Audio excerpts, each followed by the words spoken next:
Graça, paz, a bênção de nosso Senhor esteja com você, esteja com sua família. Que nosso Senhor encha o seu coração de luz e de alegria de viver. Nós estamos no 26º domingo do tempo comum. Hoje também é memória de São Jerônimo. São Jerônimo que traduziu a Sagrada Escritura todinha para o latim. O latim era a língua que se falava no tempo de São Jerônimo, era o inglês da época. Na Europa não se sabia mais o grego.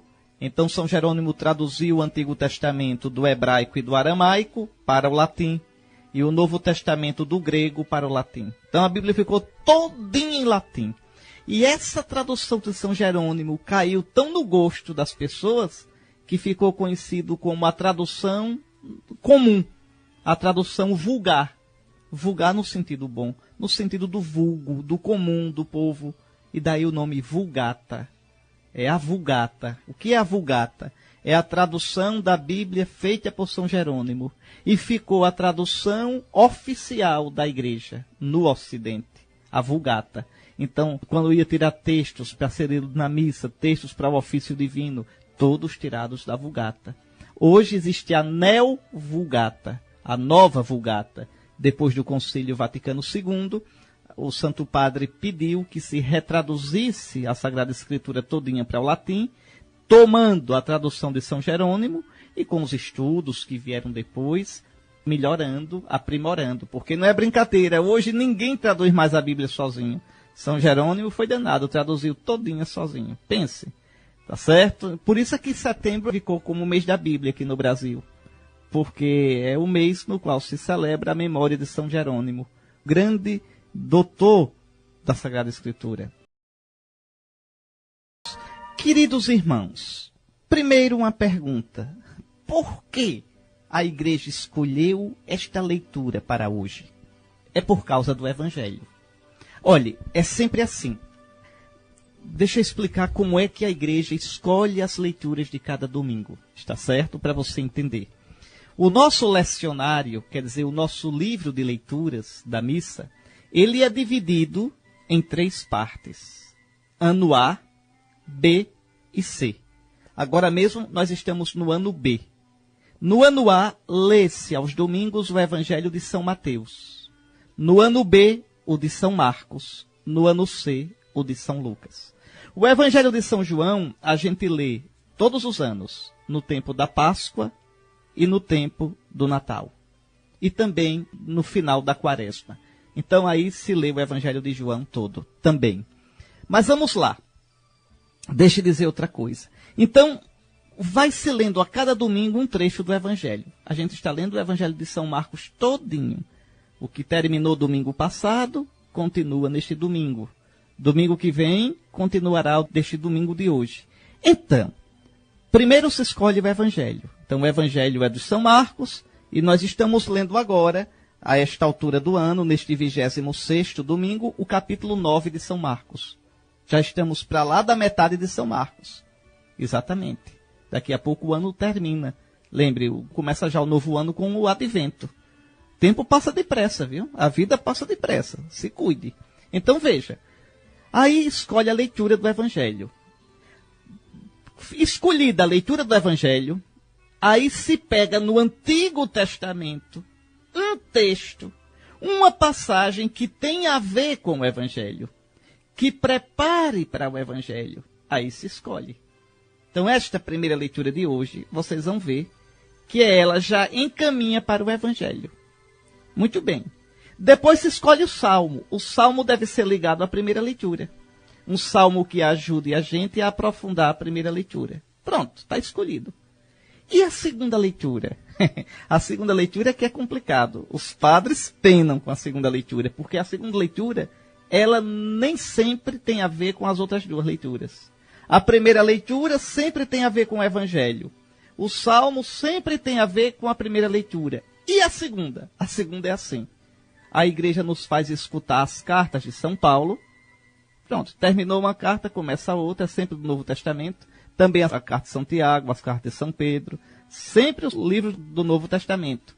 Mas aí não tem nada a ver com as outras duas leituras. Vai se lendo as partes principais de cada carta em ordem seguida. Pronto. Então, é difícil encaixar, na hora da pregação, muitas vezes a segunda leitura no tema da primeira leitura e do Evangelho. Mas é assim, está certo? Eu estou dizendo isso para você saber por que hoje se escolheu esta leitura do livro dos Números. Mas vamos lá. Você entendeu qual era a leitura? O que ela quer dizer? Lembre, o povo de Israel estava no deserto. E Deus tinha mandado que Moisés construísse a tenda de reunião, ou tenda do encontro. Nesta tenda ficava a arca, e nesta tenda, quando Deus queria comunicar-se com Moisés, ele dava um sinal, descia na forma de uma nuvem até a tenda. Essa nuvem é símbolo do Espírito Santo. Essa nuvem que desce sobre a tenda é símbolo da glória de Deus. É símbolo da presença de Deus no meio do seu povo. Tem até um nome para essa nuvem que desce, Shekinah, quer dizer a presença de Deus no meio do povo. Não esqueça, esta nuvem é símbolo do Espírito Santo. Quando o anjo Gabriel diz, em São Lucas, capítulo 1, o Espírito do Senhor virá sobre ti, o poder do Altíssimo te cobrirá com sua sombra, é a sombra da nuvem. O anjo Gabriel quer dizer que Maria é a nova tenda. É a nova tenda onde Deus desce para vir morar no nosso meio. O lugar da Shekinah agora é Nossa Senhora. Porque nela Deus desceu. Se fez homem. Por isso o anjo diz isso. Olha, o danado, o bonito, o desafio de entender a Bíblia é que a gente tem que saber fazer essas ligações todinhas. Senão não entende. Porque quando os autores sagrados escrevem, eles já escrevem pensando nessas coisas. Ele escreve para gente, para pessoas que conheciam bem a Sagrada Escritura.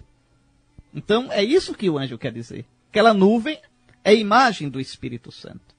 Na tenda de reunião, Deus e Moisés se encontravam. Olha aqui. O Senhor desceu na nuvem e falou a Moisés. Retirou um pouco do Espírito que Moisés possuía. Veja, esse Espírito aqui é o Espírito Santo. Claro, o Antigo Testamento, os judeus não sabiam que existia um Espírito Santo. Pensavam que o Espírito de Deus era uma coisa. Mas não é uma coisa. Em Deus não existe coisa. Em Deus tudo é pessoa. O Espírito de Deus, o poder de Deus, a energia de Deus, a glória de Deus, o amor de Deus, a vida de Deus, tudo isso é o Espírito Santo. Quando Deus diz, eu vos dou a minha graça, é o Espírito Santo. Eu vos dou o meu poder. Eu vos dou a minha glória. Tudo isso é o Espírito Santo. Em Deus, tudo é pessoa. Em Deus não existe coisa. Tá certo? Mas isso tinha que chegar ao Novo Testamento para a gente entender. Então, o Senhor desceu na nuvem e falou a Moisés. Retirou um pouco do Espírito Santo que Moisés possuía e deu aos 70 anciãos. Anciãos quer dizer, são os líderes, não é que sejam velhos. O nome presbítero, nossos padres são chamados presbíteros. Presbítero quer dizer isso, ancião, velho. Mas não na idade, quer dizer o líder, o pai da comunidade. É este o sentido da palavra presbítero, tá certo? Bom, assim que repousou sobre eles o Espírito, puseram-se a profetizar, mas não continuaram. É muito bonito, olhe. Deus vai se revelando a Israel como um pai vai ensinando ao filho, aos poucos.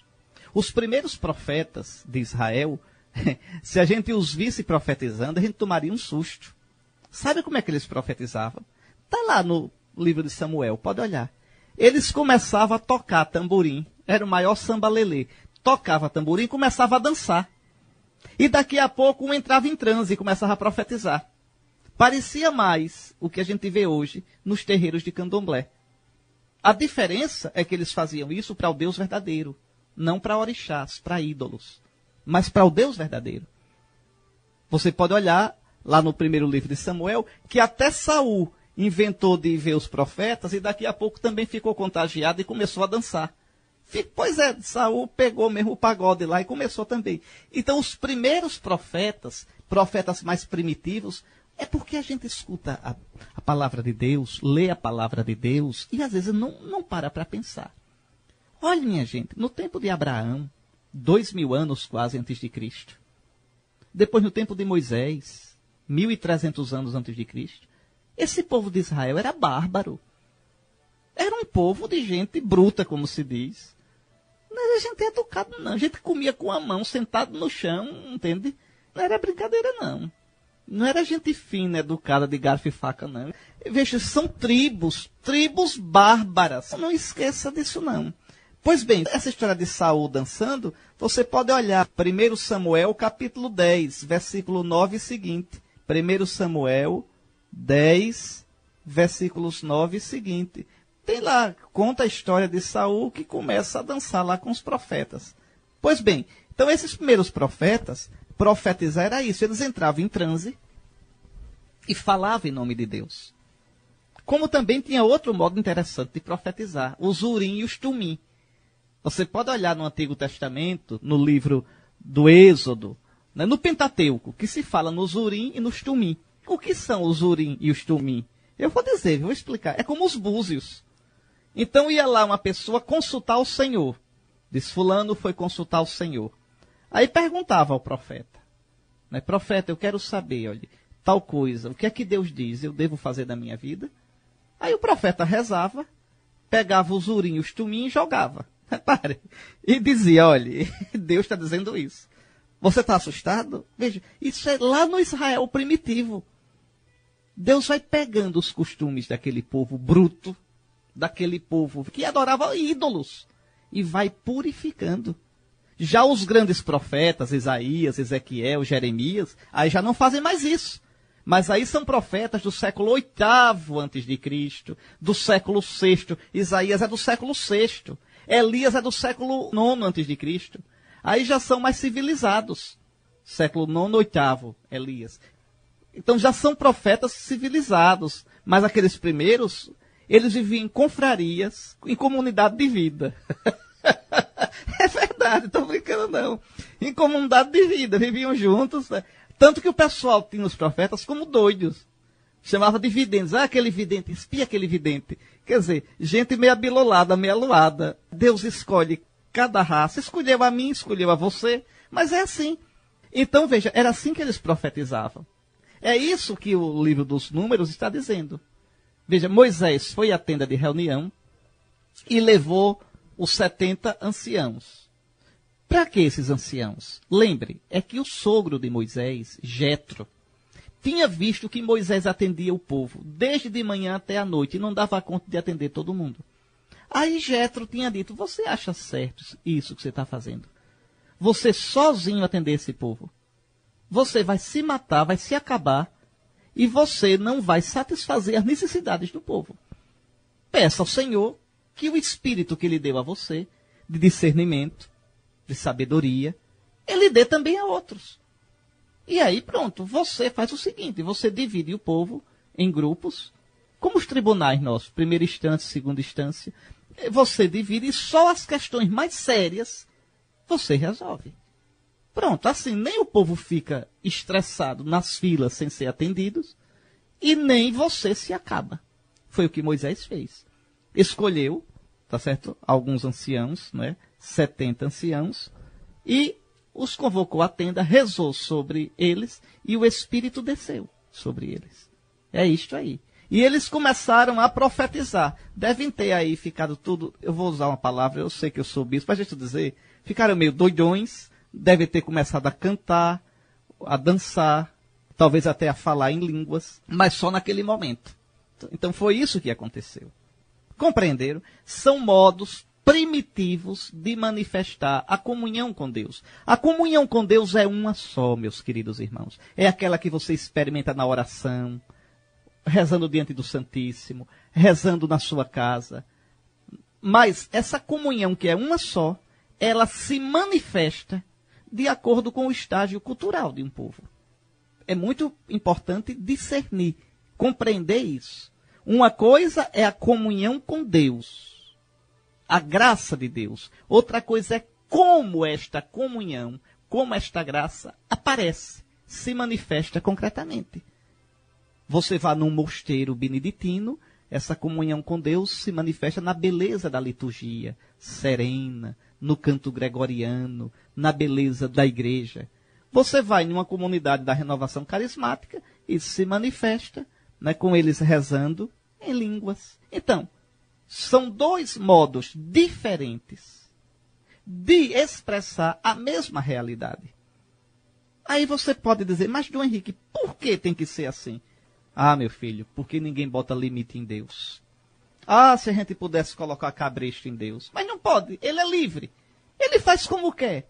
Eu é que tenho que aprender com ele e me conformar com ele. Não é ele que tem que se dobrar a mim. Pronto. Compreendeu?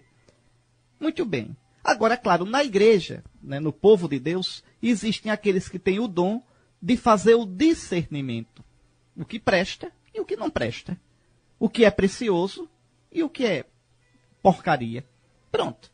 Então, por exemplo, na igreja, o bispo, sucessor dos apóstolos, tem o dever e o carisma e a autoridade de discernir que manifestações são autênticas, expressões de piedade, expressões do Espírito de Deus, ou são coisas que não servem, que são manifestações que realmente não exprimem o verdadeiro sentido de vida religiosa, de comunhão com o Senhor.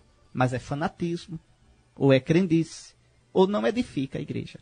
Entendeu? Então não se espante não com esse povo aqui nesse samba-lelê, lá na tenda de reunião. Bom, 2 homens, porém, tinham ficado no acampamento, Eldade e Medade. E o Espírito pousou igualmente sobre os 2 que estavam na lista que Moisés fez, mas não tinham ido à tenda. E eles lá no acampamento começaram a profetizar. Aí, quando Moisés fica sabendo, e Josué era secretário de Moisés, Josué fica aperreado. Como é que esses estão profetizando sem nossa permissão? Como é que eles estão profetizando lá fora se a gente não deu autorização?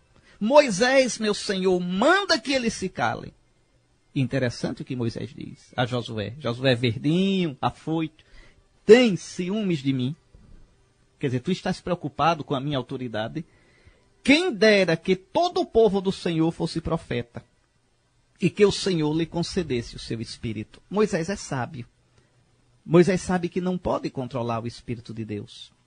Vou dar um exemplo na igreja. Não é o bispo na diocese, não é o papa na igreja toda, não é o padre na paróquia quem dá os dons.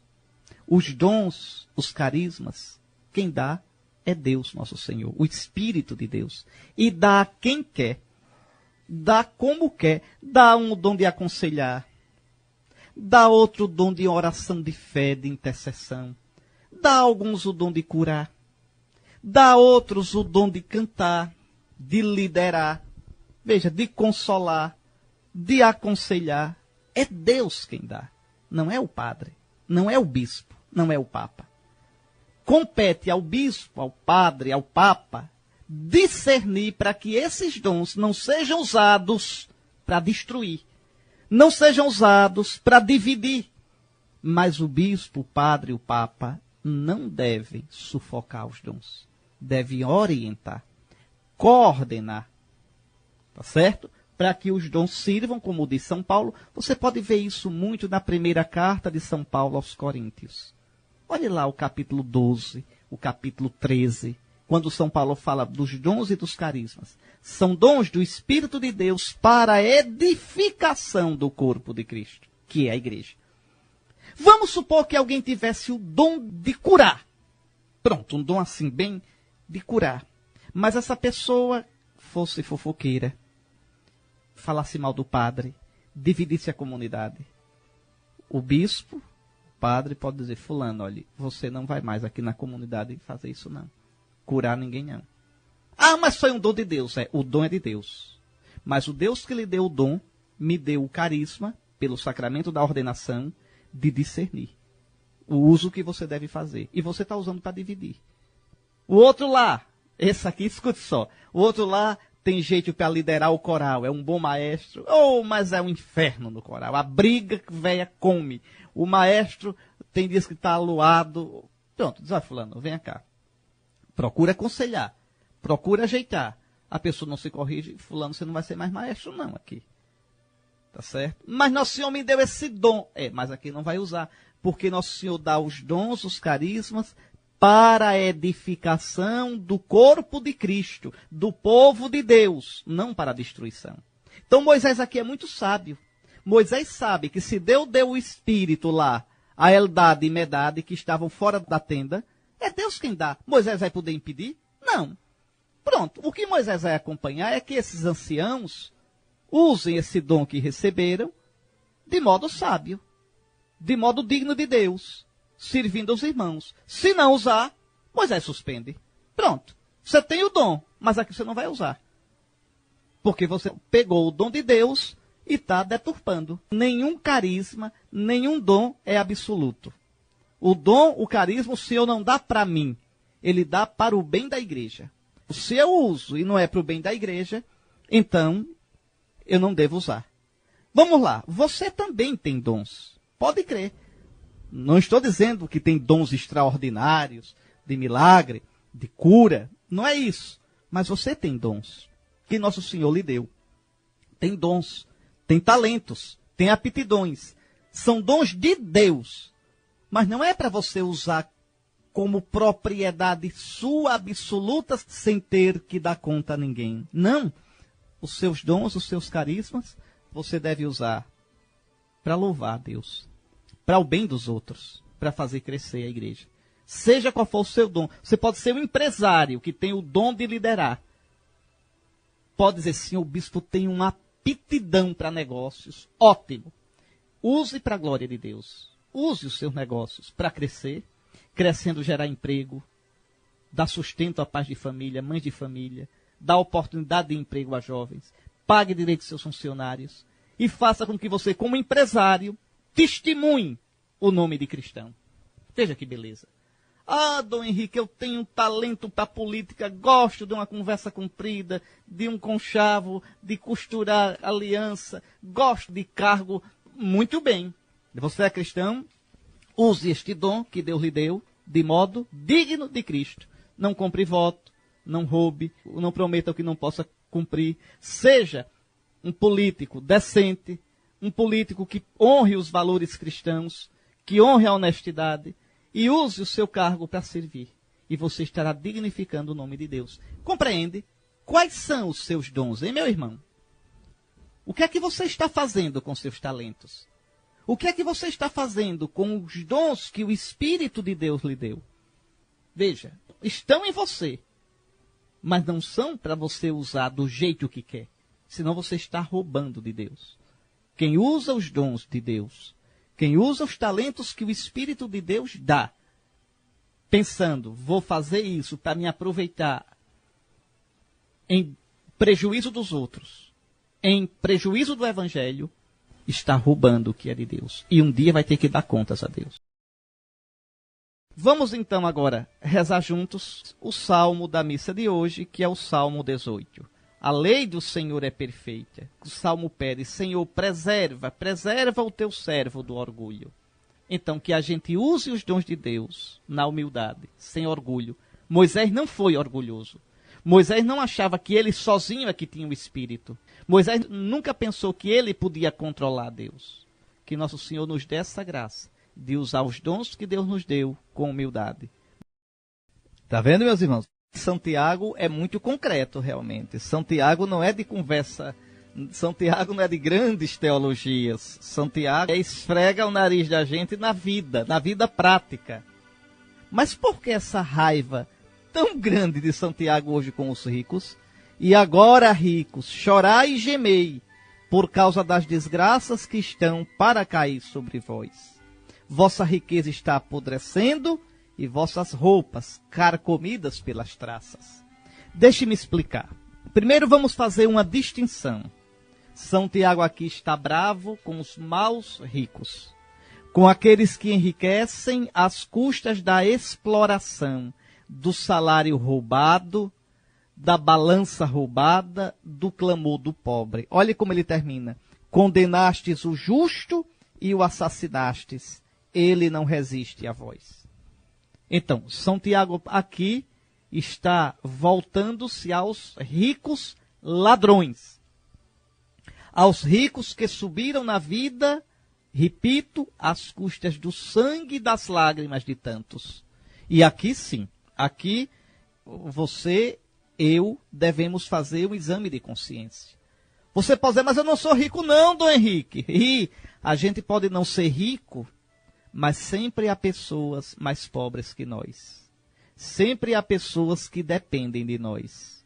Como você trata essas pessoas? Deixa eu fazer essa pergunta a você. Você sabe pedir por favor? Você sabe dizer muito obrigado? Você sabe respeitar as pessoas que lhe são subalternas? Ou você é daqueles que diante do grande bajula e diante do pequeno empina o nariz e oprime?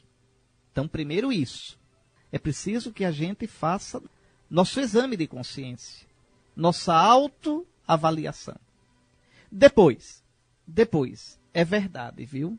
Ai dos que adquiriram sua riqueza e mantêm sua riqueza às custas do desprezo dos outros, do roubo, da rapina, da corrupção. Ai daqueles que, sendo ricos, são insensíveis para o bem que poderia fazer. Vocês vão ver o profeta Amós metendo a ripa nisso. O profeta Isaías, nos primeiros capítulos de Isaías, 1, 2, 3, pode olhar, metendo a ripa. Diz, ai dos que juntam casa sobre casa, casa de campo, casa na praia, casa na cidade, e quer mais, até que não sobre lugar para ninguém na terra, porque eles tomaram tudo.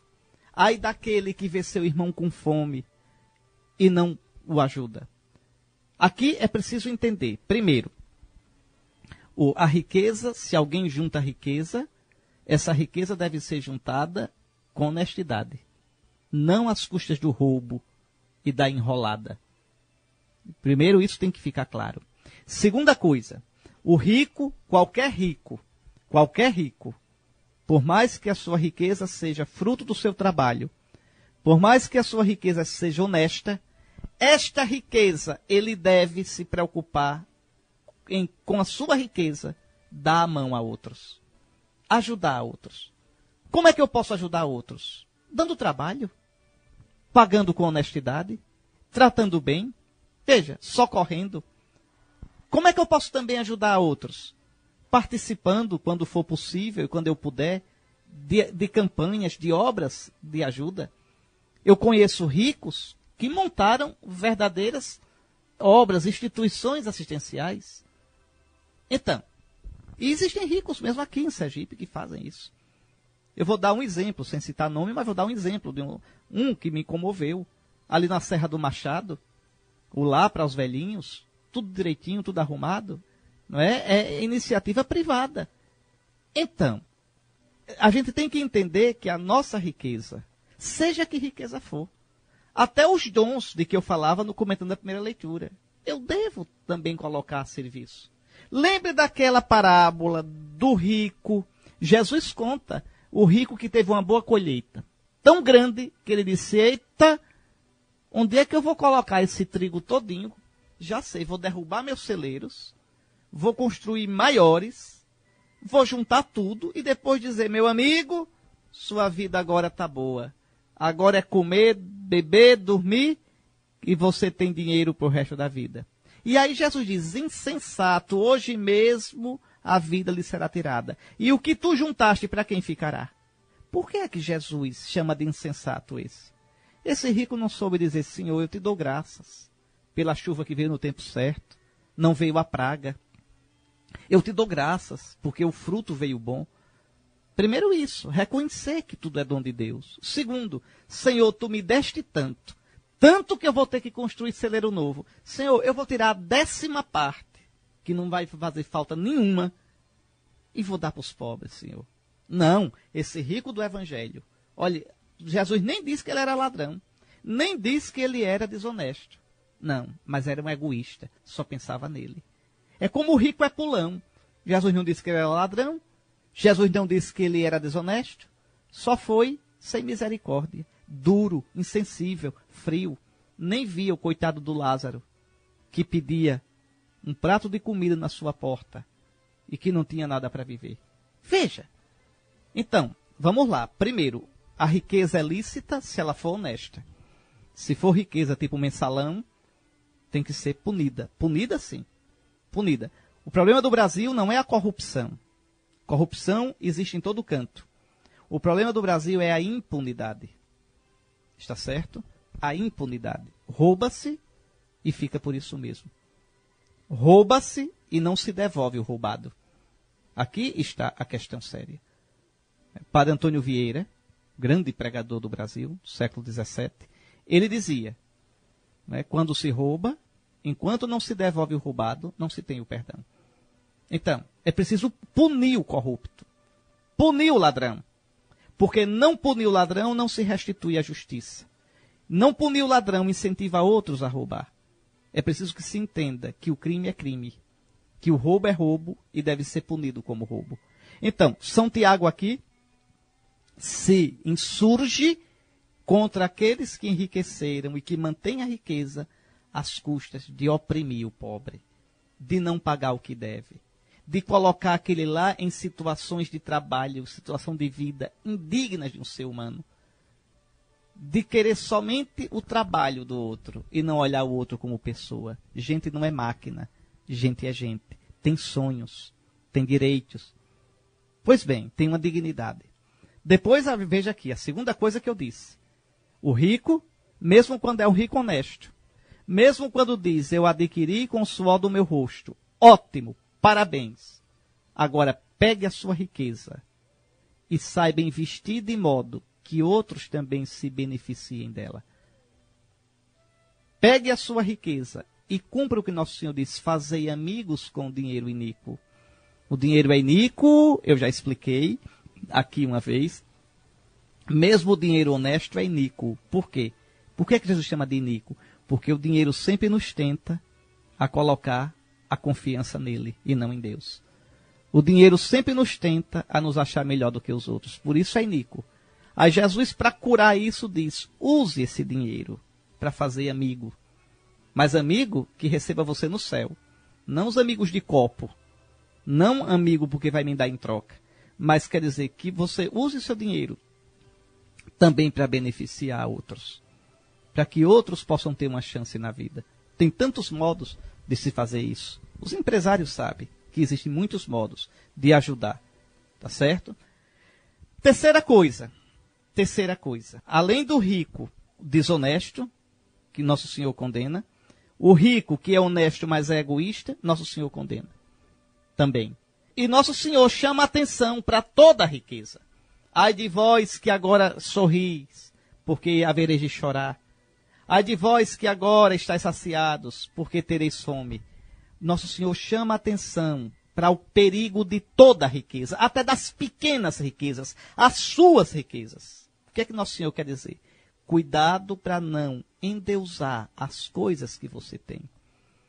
Se, por exemplo, você tem um telefone celular, mas faz disso tudo para você, isso é a sua riqueza. Então, cuidado. Por isso, Nosso Senhor diz, ai de vós. Ai de vós por quê? Não é porque estão condenados. Ai de vós porque estão em perigo. Ai de vós que agora rides. E ser feliz, rir, é ruim, Jesus? Não, é bom. Mas cuidado. Não endeuse a sua alegria, a sua felicidade. Porque um dia ela passará. Cuidado, não esqueça de Deus. Porque tem alguma coisa. Não esqueça de Deus, porque agora tem poder e prestígio. Não esqueça de Deus, porque agora é jovem, bonito e tem saúde. Um dia tudo isso passará. Ai de vós. É isso que Jesus quer dizer. Então as riquezas, os dons, os talentos, são coisas boas, mas são perigosas. Porque como a gente é tolo, como a gente se deslumbra com bobagem, a gente pode colocar essas coisas no lugar de Deus. Entendeu? Então, eu peço isso a você em nome de Cristo. Você escutou a palavra de Deus. Olhe o que você está fazendo com os bens que tem. Tá certo? Que sejam bens honestos. E que os bens que você tem, muito ou poucos, que você saiba também colocá-los a serviço dos irmãos. Para que não apodreça. Porque aqui eles vão apodrecer. Vossas roupas estão carcomidas, disse São Tiago. É preciso colocá-los onde a traça não rói, onde a ferrugem não corrói. Onde é isso? No coração de Deus. Como é que eu coloco a minha riqueza no coração de Deus, Dom Henrique? Fazendo bem aos outros. Aí sim, você está sendo rico não só para você, mas para Deus também. Olhe, meus irmãos, no Evangelho, vocês encontram vários tipos de textos. Por exemplo, existem verdadeiros sermões de Jesus, como o Sermão da Montanha, com começo, meio e fim. Existem narrativas de milagres, narrativas de exorcismos, está certo? E existem também trechos do Evangelho, no qual o evangelista pegou várias frases que Jesus disse em várias ocasiões diferentes e junta tudinho. É o caso de hoje. Esse evangelho de hoje é uma coxa daquelas de retalho, cheia de pecinha que não tem nada a ver uma com a outra. Então não dá para você seguir esse evangelho para explicar ligando uma palavra a outra. Não. Aqui Jesus diz 4 coisas que não tem nada a ver uma com a outra. E São Marcos resolveu colocar tudo no mesmo lugar. São ditos, frases breves de Jesus. Vamos lá. 4 assuntos. Bem rápido. Primeiro. Mestre, vimos um homem expulsar demônios em teu nome, mas nós o proibimos porque ele não nos segue. Olhe lá a primeira leitura, que Josué queria proibir meldade e edade. Está vendo? Então, a questão agora é essa. Aqueles que não são membros da igreja podem fazer o bem em nome de Jesus? Somente tem dom de Deus quem é membro da igreja? Olha o que Jesus diz. Não o proibais. Pois ninguém faz milagres em meu nome para depois falar mal de mim. Quem não é contra nós é a nosso favor. Qual é a lição destes 2 versículos? A lição é esta. Os dons de Deus, ele os dá a quem quer. É verdade que Jesus fundou a igreja, e uma igreja só. Jesus fundou a igreja católica. É verdade que quem quiser estar em comunhão plena e verdadeira com a igreja de Cristo deve ser católico. Pronto. Mas é verdade também que Deus é maior do que a igreja católica. É verdade também que fora da igreja pode existir bondade. Deus pode agir também fora da igreja. Deus não se limita, não se restringe à igreja. A igreja é de Cristo, mas Cristo não é da igreja. Compreende? Cristo é maior que a igreja. Então, é isso que nosso Senhor quer dizer aqui. Aquilo que eu expliquei na primeira leitura.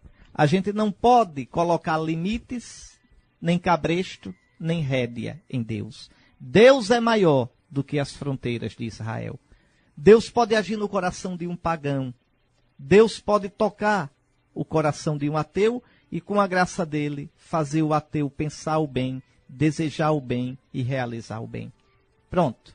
Então, este é o sentido desses 2 versículos do Evangelho de hoje. Depois vem um outro assunto, totalmente diferente. Os versículos 41 e 42. Em verdade eu vos digo, quem vos der a beber um copo de água porque sois de Cristo, não ficará sem receber a sua recompensa. Pronto. Está aqui então a segunda frase do nosso Senhor. Tudo aquilo que a gente fizer ao irmão por amor de Cristo, terá uma recompensa. Tudo aquilo que eu fizer ao irmão, o pobre a quem eu sirvo, o padre a quem eu ajudei no trabalho dele, porque ele é ministro de Cristo, o Senhor me recompensará, porque eu estarei fazendo por amor de Cristo. A gente não deveria ajudar na igreja por amizade ao padre, mas por amor de Cristo, porque o padre é ministro de Cristo. A gente não deveria tratar bem o irmão simplesmente por simpatia humana, mas por amor de nosso Senhor Jesus Cristo. Então, é isto que ele quer dizer. Então, aqui está a segunda afirmação, o segundo ensinamento de Jesus no Evangelho de hoje. São 4. Terceiro ensinamento. E se alguém escandalizar um destes pequeninos que creem, melhor seria que fosse jogado no mar, com uma pedra de moinho amarrada no pescoço. Aqui é outro assunto totalmente diferente. Quem são os pequeninos que creem? São as pessoas da igreja que são frágeis na fé, que são inseguras. Aqui, pequenino é no sentido negativo. Não são pessoas maduras, que podem se escandalizar com tudo. Podem se escandalizar com a palavra dura que o padre disse, com um mal feito que o padre fez. Podem se escandalizar com uma divisão, um contra-testemunho na igreja. Então, esses são falhos. são imaturos, se escandalizam com tudo. Parece que estão na igreja não por causa de Cristo, mas por causa de padre, por causa disto, por causa daquilo. E nós devemos estar na igreja por causa de Cristo. Mas ai de quem escandalizar um pequenino desse. Já pensou, meu irmão? Você, ao invés de ser instrumento de salvação para o outro, ser instrumento de afastamento de Cristo, de afastamento da igreja, de perdição, é uma coisa muito séria. Por isso Jesus usa uma palavra assim bem forte para mostrar o quanto a gente deve ter cuidado para não escandalizar. Melhor seria que fosse jogado no mar com uma pedra de moinho amarrada ao pescoço. Então, o cuidado para não escandalizar o meu irmão. O cuidado para que por minha causa meu irmão não perca a fé. Meu irmão não se sinta desmotivado, não se sinta escandalizado. E depois a quarta e última coisa que Jesus hoje diz aqui é o nosso dever de cortar da nossa vida o pecado. De lutar contra aquelas coisas em nós que são erradas. Teu olho te escandaliza, quer dizer, teu olho te leva a tropeçar. Escandalon, em grego, é alguma coisa que me desvia do caminho. Um empecilho que me desvia do caminho. Então, teu olho te escandaliza, arranca-o.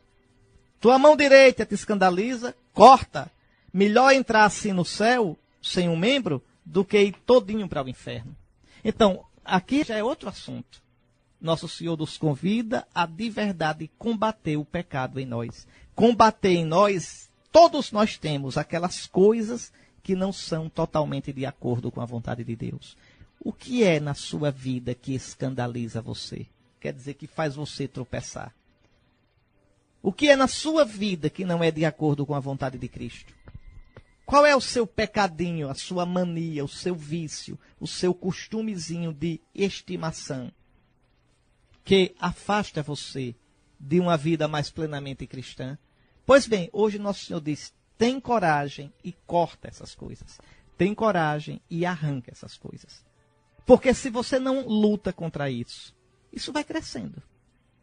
Se você não luta contra isso, isso vai parecendo normal. E aí você termina se perdendo. Você termina perdendo o sentido do pecado. Tem gente que se acostumou tanto com o pecado, que diz, não, para mim não é pecado. A questão, meu querido irmão, não é se para você é ou não é pecado. A questão é se para Deus que vai julgar você, isso é ou não é pecado. Isto é ou não é certo. Compreendeu? Então, 4 lições. Ninguém é dono dos dons de Deus, do Espírito de Deus. A Igreja de Cristo é a Igreja Católica, mas ele pode dar dons a quem ele quiser, inclusive fora da igreja. Segunda coisa, você escutou. Nosso Senhor diz que tudo o que a gente fizer ao irmão por causa dele, não ficará sem recompensa. Então eu devo prezar os outros, ajudar os outros, ajudar na igreja, tudo. Não é por causa dos outros somente, é por causa de Cristo. Quem der um copo d'água a esse aqui porque é meu discípulo, não ficará sem a recompensa. Terceira coisa, não escandalizar os pequeninos.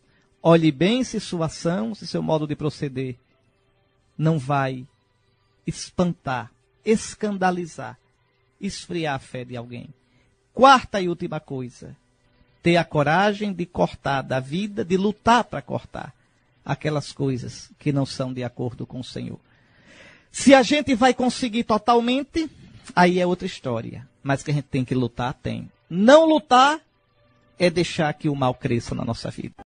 Olha, eu gostaria de fazer um esclarecimento que nas minhas visitas pastorais, por onde eu ando, sempre escuto questões sobre esse tema. Quem pode, quem não pode ser padrinho de batismo? Olha, o padrinho de batismo é aquele que representa junto da criança a igreja. O padrinho é aquele que tem a função de, em nome da comunidade cristã, ajudar o pai e a mãe a educar como cristãos o afilhado. O nome padrinho quer dizer paizinho. Madrinha quer dizer mãezinha. Então, quem é que pode ser padrinho e madrinha de batismo? Alguém que possa dar um exemplo de vida cristã ao seu afilhado. Você que é pai, você que é mãe, Não escolha padrinho e madrinha só por amizade. Se escolhe padrinho e madrinha pensando em alguém que possa ajudar meu filho, minha filha, nesse mundo cão, a viver depois como cristão. Com o exemplo, com o conselho. Se você pega um padrinho, uma madrinha que de fé não tem nada, tenha santa paciência. Você está pior do que ele. Compreendeu isso? Bom, mas a gente não pode julgar o coração de ninguém. A gente não tem termômetro de santidade. Não tem uma medida de fidelidade a Nosso Senhor. Isso, o coração de cada um é que sabe. Mas existem coisas que são exteriores. Atenção. Quem pode ser padrinho e madrinha? Aqueles que, primeiro, são batizados. Se eu não sou batizado, como é que posso ser padrinho e madrinha? Segundo, que são católicos. Um não católico pode ser padrinho de batismo? Não. Um espírita, por exemplo, pode ser padrinho na Igreja Católica? Não. Se eu não creio na fé da Igreja, como é que eu vou ser padrinho? Me diga, pelo amor de Deus, se tem lógica isso. Então não pode. Para ser padrinho e madrinha tem que ser católicos, a primeira coisa. Está certo? Estou falando agora das coisas externas. O coração, só Deus vê. Mas eu disse, deve ser uma pessoa que tem uma vida cristã. Então estou falando agora das coisas externas. Tem que ser católico. Segundo, tem que estar em regra com as normas canônicas da igreja. Com as normas, com a disciplina sacramental da igreja. Por exemplo, uma pessoa que tenha uma vida matrimonial ou de solteiro regular. Um solteiro pode ser padrinho? Pode. Se for solteiro e vive como solteiro. Se for casado e vive como casado, com sua esposa casado na igreja. E um casal que viva junto maritalmente, mas não seja casado, não pode ser padrinho. Ah, mas são pessoas ótimas. Não duvido. Ah, mas são pessoas de Deus. Não coloco em questão. O que eu coloco em questão é que um cristão, para viver maritalmente com uma cristã, se querem viver de acordo com a norma de Cristo, tem que estar casados na igreja, como se diz. Então, se não for assim, não pode. Ah, mas não adianta. Então eu vou enganar. Eu digo ao padre que sou casado e vou. Está pecando, amigo, você vai responder um dia a Deus por isso. Você está brincando com coisa santa. Vão responder os pais que convidaram e vão responder os padrinhos que aceitaram. Veja. E, na verdade, não são padrinhos coisa nenhuma. Coisa nenhuma. É um faz de conta. A gente não pode brincar com as coisas de Deus. Ah, Dom Henrique, mas olhe, eu já tinha convidado e eu quero tanto bem, são meus amigos, pessoas de Deus, mas eles realmente não podem se casar na igreja. Olhe, tem um jeito, tá certo? Tem uma solução para isso. Faça assim. Convide um padrinho para ser padrinho de vela, que é o padrinho realmente do seu filho, alguém que possa ser. E você convida essa pessoa, esse casal que não é casado, para no fim do batizado ser padrinho de apresentar. Coloca a criança no braço e se apresenta a Nossa Senhora, a criança. Aí pode. Pronto, é o bispo está dizendo, tá certo? Duas pessoas que não sejam casadas. Pode ser padrinho de apresentar. Não é? Ou padrinho de consagração, como chamam. Agora, padrinho de vela, não. Padrinho de vela tem que ser casado na igreja. Ah, mas o padre está fazendo. Pois o padre está errado. Se o bispo souber, o bispo vai chamar o padre e vai repreendê-lo. Ele não tem autoridade de fazer o que a igreja proíbe. Tá certo? Uma outra coisa. E fica sabendo, viu? Quem desobedecer a isso está pecando gravemente. Está pecando por desobediência aos pastores legítimos da igreja, está pecando por soberba, e se enganou o padre, está pegando por mentira. Que coisa linda. O sacramento, que deve ser lugar de graça, está sendo lugar de desgraça. Pense nisso, meu irmão. Pense nisso, minha irmã. Então, veja, tem uma solução? Tem. Esta que eu dei. Você chama para ser padrinho de consagração. Tá certo? Outra coisa. A gente deve batizar os filhos da gente na paróquia onde a gente mora. deve ser batizado na paróquia onde a gente mora. Mas, Dom Henrique, olha, eu nasci no interior, queria levar o meu filho para batizar lá. Ótimo, você quer? Pode. Vá até o padre da sua paróquia e peça a ele por escrito uma licença. Ele vai dar, ele não é ruim não, ele vai dar. E o padre da paróquia na qual você não mora mais, mas onde você quer batizar, o padre só deve batizar tendo a licença do padre da paróquia onde você mora. Está certo? Estas são as orientações, as normas da Igreja de Nosso Senhor Jesus Cristo. Você é católico, você ama Nosso Senhor, você leva a sério a sua fé, então cumpra, querido irmão. Se não, lembre de São Tiago. Santiago não brinca no serviço, tá certo? Senão vai um dia responder ao juízo de Deus. Eu estou explicando isso, viu? Porque onde eu ando, o pessoal pergunta sempre a mesma coisa. Então deixa eu explicar logo, porque fica mais fácil todo mundo entender. E se você tiver qualquer queixa nesse sentido, pode entrar em contato comigo.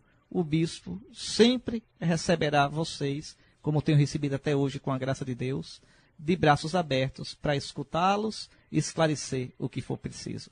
Muito bem, chega de conversa comprida, Dom Henrique. O Senhor esteja convosco, abençoe-vos o Deus Todo-Poderoso, Pai, Filho e Espírito Santo.